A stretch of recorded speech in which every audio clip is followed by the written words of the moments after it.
ഈശോ മിശിഹായ്ക്ക് സ്തുതിയായിരിക്കട്ടെ. ആരാധനാ വത്സരത്തിൽ സ്ലീഹാകാലത്താണല്ലോ നാം ഇപ്പോൾ. സ്ലീഹാകാലത്ത് നമ്മൾ അനുസ്മരിക്കുന്നതും ധ്യാനിക്കുന്നതുമെല്ലാം റൂഹാദ് കുരിശായാൽ നിറഞ്ഞ സ്ലീഹന്മാർ ഉന്നതത്തിൽ നിന്ന് ശക്തി ധരിച്ച് ഉദ്ധിതനായ മിശിഹായിക്ക്, മനുഷ്യനായി അവതരിച്ച ദൈവപുത്രനായ മിശിഹായി ഇന്നും ജീവിക്കുന്നു എന്ന രഹസ്യത്തിന് ലോകമെങ്ങും സാക്ഷ്യം വഹിക്കുന്ന രംഗങ്ങളാണല്ലോ. സ്ലീഹന്മാർ പ്രവാചകന്മാർ കൂടിയാണ്. പ്രവാചകൻ എന്ന വാക്കിന്റെ അർത്ഥം സ്പോക്സ് പേഴ്സൺ, വക്താവ് എന്നാണ്.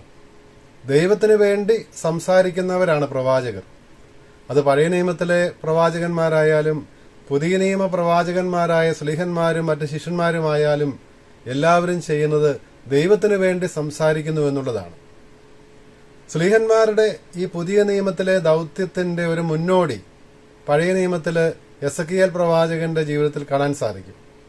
മിശിഹ രഹസ്യവുമായി ബന്ധപ്പെട്ട സംഭവങ്ങളുടെ എല്ലാം മുൻരൂപങ്ങൾ പഴയ നിയമത്തിലുണ്ടല്ലോ. അതുകൊണ്ടാണ് പഴയ നിയമത്തിലെ രണ്ടാമത്തെ വായന എസക്കിയേൽ പ്രവാചകന്റെ രണ്ടാം അധ്യായത്തിലെ ആദ്യത്തെ വാക്യങ്ങളിൽ നമ്മൾ കാണുന്നുണ്ട്, കർത്താവ് പ്രവാചകനോട് പറയുകയാണ്, നീ എഴുന്നേറ്റ് നിൽക്കുക. അവനെ എഴുന്നേൽപ്പിച്ച് നിർത്തുന്നത് എന്തോ ദൗത്യമേൽപ്പിക്കാനാണ് എന്നുള്ളത് വ്യക്തമാണ്. അതിനുശേഷം പ്രവാചകൻ പറയുകയാണ്, കർത്താവിന്റെ അരൂപി എന്നെ ഉയർത്തി നിർത്തി, എന്നെ കാലിൽ ഉറപ്പിച്ചു നിർത്തിയെന്ന്. അതിനുശേഷം കർത്താവ് എസക്കിയേലിനോട് പറയുന്നത് പ്രവാചകൻ കേട്ടു, ഞാനിതാ നിന്നെ എന്റെ ജനതയുടെ പക്കലേക്ക് അയക്കുകയാണ്. ഈ ജനത കഠിനഹൃദയരും ധിക്കാരികളും മർക്കടമുഷ്ടിക്കാരുമൊക്കെയാണ് എങ്കിലും നിന്നെ ഞാൻ അവരുടെ പക്കലേക്ക് അയക്കുന്നു. അവരെന്നെ തിരസ്കരിക്കുന്നവരാണ്, എങ്കിലും ഞാൻ അയക്കുകയാണ്. അവർ കേട്ടാലും ഇല്ലെങ്കിലും ഞാൻ പറയുന്ന കാര്യങ്ങൾ നീ അവരോട് പ്രസംഗിക്കുക തന്നെ വേണം. അങ്ങനെ അവർക്കിടയിൽ ഒരു പ്രവാചകൻ ഉണ്ടായിരുന്നുവെന്ന്, ദൈവത്തിന്റെ മനുഷ്യനുണ്ടായിരുന്നുവെന്ന് അവരറിയണം. ഈ കാര്യം തന്നെ യഥാർത്ഥത്തില് സ്ലീഹന്മാരിൽ പൂർണ്ണമായ വിധം നിറവേറുന്നതാണ് സ്ലീഹാകാലത്ത് നമ്മൾ കാണുന്നത്. ഈശോ ശിഷ്യന്മാരെ തന്റെ പരസ്യയുഗകാലത്ത് അയച്ചപ്പോഴും ഉത്ഥാനത്തിന് ശേഷം സ്വർഗാരോഹണത്തിന് മുൻപ് അയക്കുമ്പോഴും എല്ലാം ഈ കാര്യം സ്ലീഹന്മാർക്ക് വ്യക്തമാക്കി തന്നെ കൊടുത്തിരുന്നു. അവരെ അയക്കുന്നത് ഉന്നതത്തിൽ നിന്നുള്ള റൂഹാദ കുരിശായാൽ ശക്തിപ്പെടുത്തിയിട്ടാണ്. അവരെ സ്വന്തം കാലിൽ ഉറച്ചു നിൽക്കുവാൻ ശക്തിപ്പെടുത്തിക്കൊണ്ടാണ്. എന്തിനു വേണ്ടി? ധൈര്യപൂർവ്വം മിശിഹായിക്ക്, മിശിഹായുടെ ഉത്ഥാനത്തിന് ലോകത്തിൽ സാക്ഷ്യം വഹിക്കുവാൻ വേണ്ടിയിട്ട്. മിശിഹായുടെ ഉത്ഥാനത്തിനാണ് സ്ലീഹന്മാർ സാക്ഷ്യം വഹിക്കേണ്ടിയിരുന്നത്. ഈ ഉത്ഥാനത്തിന്റെ, മിശിഹ മരിച്ചവരിൽ നിന്ന് ഉത്ഥാനം ചെയ്യുമെന്നുള്ളതിന്റെ ഏറ്റവും ശ്രേഷ്ഠമായ പ്രകാശനമായിരുന്നു യോഹന്നാന്റെ സുവിശേഷം 11 അധ്യായത്തിലും 12 വിവരിക്കുന്ന ലാസറിനെ ഉയർപ്പിക്കുന്ന ഈശോ പ്രവർത്തിച്ച അടയാളം.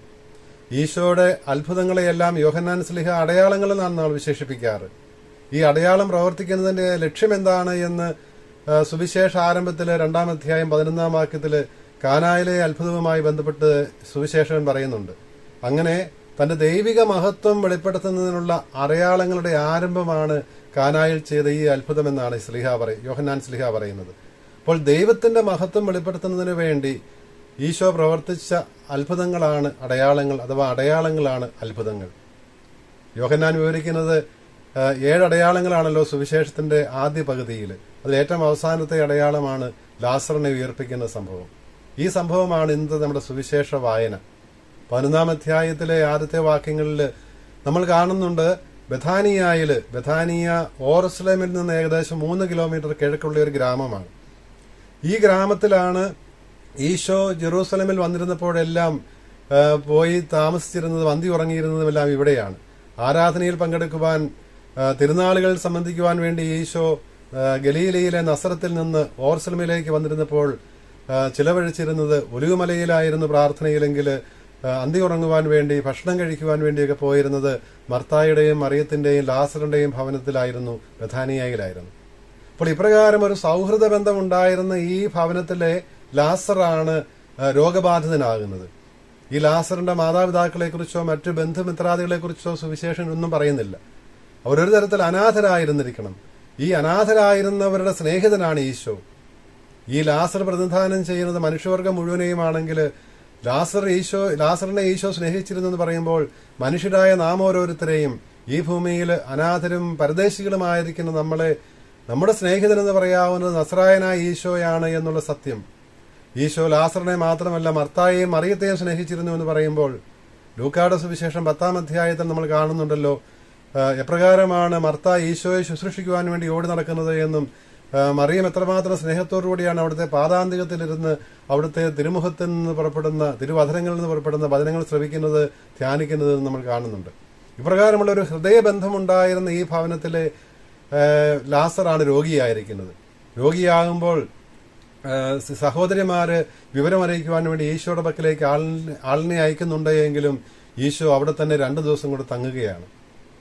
എന്തുകൊണ്ടാണ് എന്താണ് ഈ രോഗത്തിന്റെ അർത്ഥം? എന്തുകൊണ്ടാണ് താൻ 2 ദിവസം കൂടി ഇവിടെ ഉടനെ പോകാതിരിക്കുന്നത്?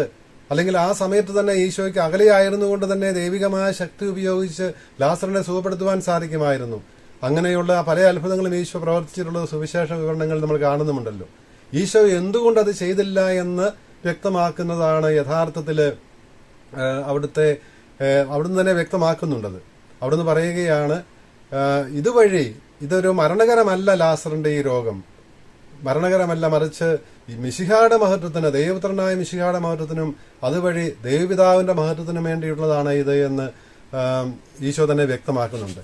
ഇതേക്കുറിച്ച് അലക്സാണ്ട്രിയയിലെ സിറിൽ പറയും, ലാസറിന്റെ രോഗത്തിന്റെ പര്യവസാനം അത് ദൈവിക മഹത്വമാണ് എന്ന് മിശിഹ തിരിച്ചറിഞ്ഞതുകൊണ്ടാണ് ഉടനെ പോകാതെ 2 ദിവസം കൂടി അവിടെ തന്നെ തങ്ങുന്നത് എന്ന് അലക്സാണ്ട്രിയയിലെ സിറിൽ പറയും.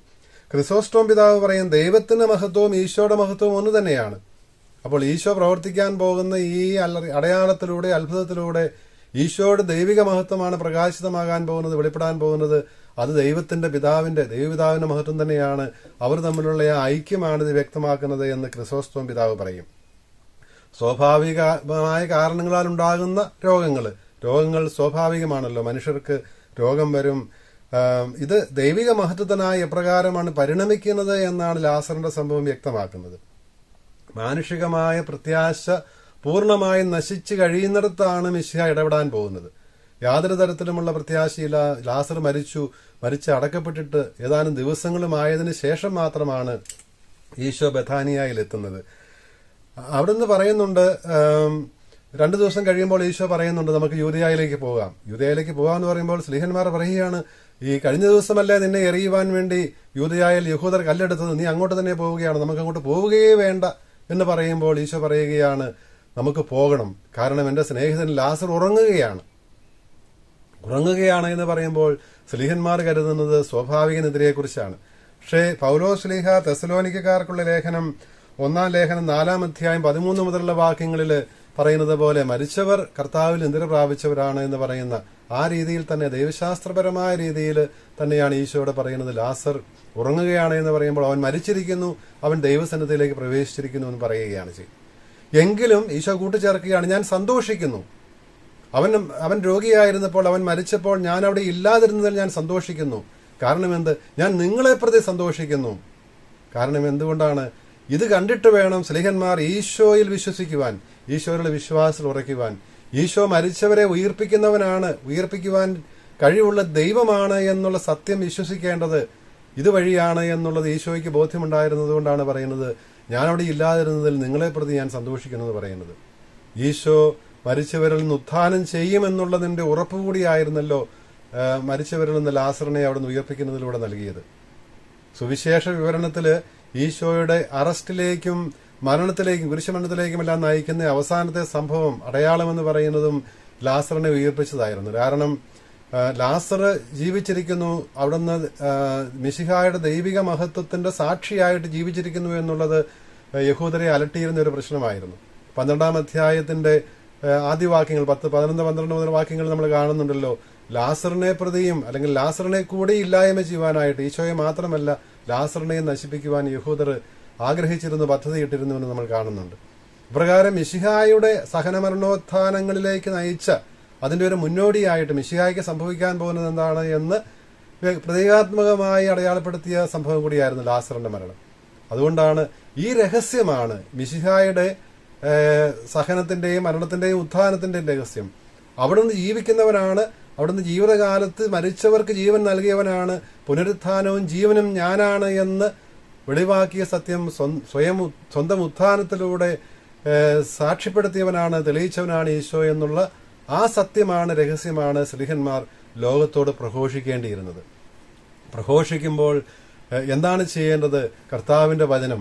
പഴയ നിയമത്തില് പുറപ്പാട് പുസ്തകം 19-ാം അധ്യായത്തിൽ മോശയോട് ദൈവം പറഞ്ഞു, അന്ന് സീനാമലയിൽ വെച്ച് പറഞ്ഞ വചനം പാലിക്കാൻ പറയണം, അവിടെ വെച്ച് ദൈവം ഉറപ്പിച്ച ഉടമ്പടി പാലിക്കുവാൻ പറയണമെന്ന് പറഞ്ഞു. പുതിയ നിയമത്തിലോ വചനം തന്നെയായി ഈശോ മിശിഹ വെളിപ്പെടുത്തിയ സുവിശേഷമനുസരിച്ച്, സുവിശേഷ മൂല്യമനുസരിച്ച് ജീവിക്കുവാൻ.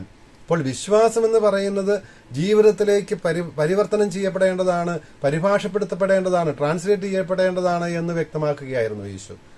അപ്പോൾ അവിടെ സ്ലീഹന്മാർ നടത്തേണ്ടിയിരുന്നത്, അതുകൊണ്ടാണ് പുറപ്പാട് പുസ്തകത്തിലെ ആദ്യത്തെ വായന, പഴയ നിയമത്തിലെ ആദ്യത്തെ വായന പുറപ്പാട് പുസ്തകം 19-ാം അധ്യായത്തിൽ നമ്മൾ വായിക്കുന്നുണ്ട്, എന്റെ ഉടമ്പടി പാലിക്കുവാനും എന്റെ വാക്ക് കേൾക്കുവാനും ഇസ്രായേൽ ജനത്തോട് പറയണം. അങ്ങനെ ചെയ്യുന്നെങ്കിൽ അവർ എനിക്ക് ഏറ്റവും പ്രിയപ്പെട്ട സ്വന്തം ജനമായിരിക്കും, നിങ്ങൾ എനിക്ക് പുരോഹിത രാജ്യവും വിശുദ്ധ ജനപദവുമായിരിക്കും. അപ്പോൾ പഴയ നിയമത്തിലെ ഉടമ്പടി, സീനാ ഉടമ്പടിയുടെ വ്യവസ്ഥകൾ പാലിച്ചാൽ ഇസ്രായേൽ ജനം, യാക്കോബിന്റെ മക്കളും മക്കളുടെ മക്കളും ദൈവത്തിന്റെ ജനമായി തീരും എന്ന് പറഞ്ഞതുപോലെ, ദൈവം അവരുടെ സ്വന്തം ദൈവമായിരിക്കുമെന്ന് ദൈവം വാഗ്ദാനം ചെയ്തതുപോലെ ഇവിടെ പറയുകയാണ്, ഈശോ സ്ലീഹന്മാരിലൂടെ പറയുകയാണ്, ഈശോയുടെ വാക്കനുസരിച്ച് ജീവിച്ചാൽ, ഈശോ സ്വന്തം രക്തത്തിൽ ഉറപ്പിച്ച ഉടമ്പടി പാലിച്ചാൽ, ആ ഉടമ്പടിക്കനുസരിച്ച് ജീവിച്ചാൽ നമ്മൾ ദൈവത്തിന്റെ സ്വന്തം ജനമാകും, പുതിയ നിയമ ജനമാകും. അതാണല്ലോ തിരുസഭ. പുരോഹിത രാജ്യമാകും, വിശുദ്ധ ജനപദമാകും. ഈ പുരോഹിത രാജ്യമായി തീർന്നവരാണ് നമ്മൾ. മാമോദീസായിലൂടെ നമ്മളെല്ലാവരും പൊതു പൗരോഹിത്യത്തിൽ പങ്കുപറ്റുന്നുണ്ട്, മിശിഹായുടെ പൊതു പൗരോഹിത്യത്തിൽ. ഈ മാമോദീസായാണ്, ഈ പൊതു പൗരോഹിത്യമാണ് യഥാർത്ഥത്തിൽ ഓരോ ദിവസവും പരിശുദ്ധ കുർബാനയെ അർപ്പിക്കുന്നതിന്, അതിൽ പങ്കുചേരുന്നതിന്, കുർബാന സ്വീകരിക്കുന്നതിന് നമ്മളെ അർഹരാക്കുന്നത് നമുക്കറിയാം. ഇത് നമുക്കൊരു ഉത്തരവാദിത്വം നൽകുന്നുണ്ട്. അത് വിശുദ്ധ ജനപദമായി ജീവിക്കാനാണ്, വിശുദ്ധമായ ജീവിതം, സുവിശേഷാനുസൃതമായ ജീവിതം നയിക്കുവാനാണ്. ഇപ്രകാരം ദൈവം നമ്മെ വിളിച്ചതിനെക്കുറിച്ച് പൗലോസ് ശ്ലീഹ ദൈവത്തിന് നന്ദി പറയുന്നതാണല്ലോ തിമോത്തിയോസിന് എഴുതിയ 1-ാം ലേഖനം 1-ാം അധ്യായത്തിൽ 12 മുതലുള്ള വാക്യങ്ങൾ നമ്മൾ കാണുന്നത്. എന്നെ ശക്തിപ്പെടുത്തുന്ന കർത്താവായ ഈശോ മിശിഹായിൽ ഞാൻ ദൈവത്തിന് നന്ദി പറയുന്നു. കാരണം തന്റെ ശുശ്രൂഷയ്ക്കായി അവിടുന്ന് എന്നെ തിരഞ്ഞെടുത്തു, എന്നെ നിയമിച്ചു, വിശ്വസ്തനായി കണക്കാക്കി. ദൈവം നിശ്ചയിച്ചു, നിയമിച്ചു, വിശ്വസ്തനായി പരിഗണിക്കുകയും ചെയ്തു. കർത്താവിന്റെ കൃപ ഈശോ മിശിഹായിലുള്ള വിശ്വാസത്തോടും സ്നേഹത്തോടും കൂടെ എന്നിലേക്ക് കവിഞ്ഞൊഴുകി എന്നാണ് പൗലോസ് ശ്ലീഹ പറയുന്നത്. ഇതാണ് ഏതൊരു ക്രൈസ്തവന്റെയും വിളി, ഇതാണ് അസ്തിത്വം, ഇതാണ് മിശിഹായിൽ വിശ്വസിക്കുന്നതിലൂടെ ആ വിശ്വാസം വഴി അവിടുത്തെ സ്നേഹവും കരുണയും കൃപയും എല്ലാം നമ്മിലേക്ക് കവിഞ്ഞൊഴുകുകയാണ്. നമ്മെ വിളിച്ച, നമ്മെ വിശ്വസ്തരായി കരുതി നമ്മെ അയക്കുന്ന, നിയമിക്കുന്ന ദൈവപുത്രനായ മിശിഹായ്ക്ക് നമുക്ക് നന്ദി പറയാം. അവിടുന്നുള്ള വിശ്വാസം, അവിടുന്ന് ഇന്നും ജീവിക്കുന്നു. സഹനമരണോത്ഥാനത്തിന് ശേഷം അവിടുന്ന് ഉത്ഥാനം ചെയ്തു. ഉച്ചിതനായ മിശിഹായി ഇന്നും ജീവിക്കുന്നു. അവിടുന്ന് വിധിയാളനായി വീണ്ടും വരാനിരിക്കുന്നു എന്നുള്ള സത്യം ഉറച്ചു വിശ്വസിക്കുവാനും അവിടുത്തെ അനുഭവിക്കുവാനും, ഈ അനുഭവത്തിന്റെ വെളിച്ചത്തില്, ഈ ബോധ്യത്തിന്റെ ധൈര്യത്തില് മിശിഹ കർത്താവാണ്, ലോകരക്ഷകനാണ്, അവിടുന്ന് മാത്രമാണ് ലോകത്തിന്റെ ഏകരക്ഷകൻ എന്നുള്ള സത്യം ധൈര്യപൂർവ്വം പ്രഘോഷിക്കുവാനും വേണ്ട അനുഗ്രഹത്തിനായിട്ട് നമുക്ക് പ്രാർത്ഥിക്കാം. സ്ലീഹന്മാരുടെ മാതൃക നമുക്ക് ശക്തി തരട്ടെ. ദൈവം അനുഗ്രഹിക്കട്ടെ.